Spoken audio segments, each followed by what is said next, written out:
Thank you. Honorable Member Sri Saptagiri Ulka. Thank you, Chairman, sir.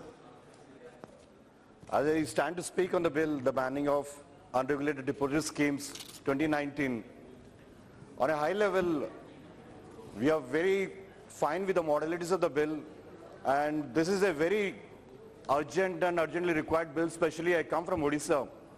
So when we say chit fund, it is one of the burning issue in Odisha, and there are about 20 lakh people who have been deputed. But whenever we talk about chit fund, it's only the Sardas or West Bengal is there, but Odisha is never highlighted. And this is a key issue. And when in the budget 2016-17, it was declared that you're coming with a legislation, it was very much welcome by the people. But there are a couple of things which we wanted to understand through this opportunity, ma'am. One, the chit fund scam. Is giving compliment. The chit fund scam, the investigation is something which is done by the CBI, but the pace of it is something, it looks like it's controlled by the central government. Something happens, the investigation, suddenly you arrest the legislature's important persons, but some other interruption happens from the state government and the investigation is stalled completely.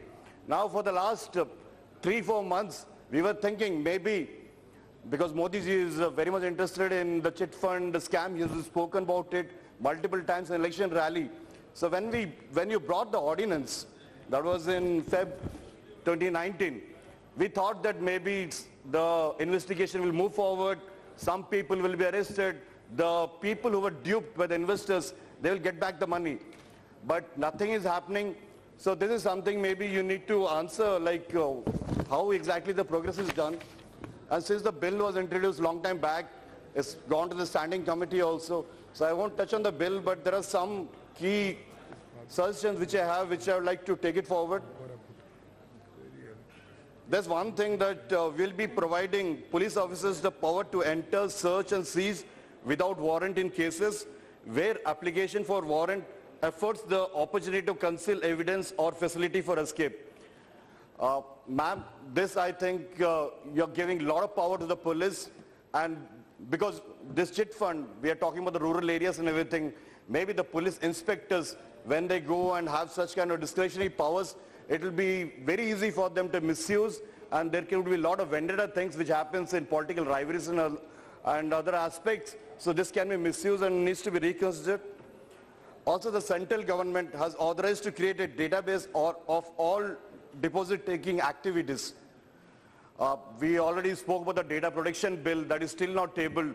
So again, we are talking about having a central database which the central government will maintain. This will raise questions of privacy and surveillance. And also, you have mentioned that this will be shared with CBI, the income tax, and also the principal officers of banking companies. So again, this is something which you need to be careful about, like how we are giving the data to which all persons. And on the offenses under the bill, it was also recommended by the standing committee report that make it cognizable and non-bailable. There's something you might like to consider this. And for interstate disputes, like when you have a scam which spreads across 2 states like Odisha and West Bengal, for example, then the central government should take so more to cognizance of this and recommend CBI investigation. This is also there from the standing committee report, I believe. A public website was recommended to allow persons to check the entities soliciting deposits.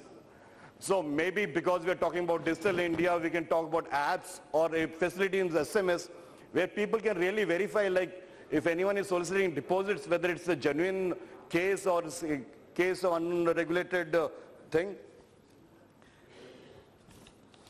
And the last thing, there are a few other things that designated courts. The bill provides for constitution of one or more designated courts. We have a lot of backlogs in cases. We need to see how this can be done. And finally, like I would like to say a few points on this overall provision. It looks the bill looks very good, but given so many victims and everything, we need to see like this bill, lest it not be misused. I need a clarification, Honorable Minister. The position of unregulated deposit schemes that started before 21/2/2019. So all the schemes that happened before the ordinance came into picture, ma'am, like What will happen to all the chit fund schemes that happened before the ordinance came into picture?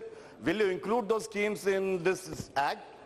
And also, there is no provision of refund of fund of the money to the depositors for all the things that happened before the ordinance came into picture. So you might kindly need to reconsider this so that the previous scams, I'm finishing 1 minute. The previous chit fund things be included in this. And one, under section 10, there's one mention that every person carrying business or profession of receiving loans to report to authority. It is once or we need to do it every year. These are a few things which I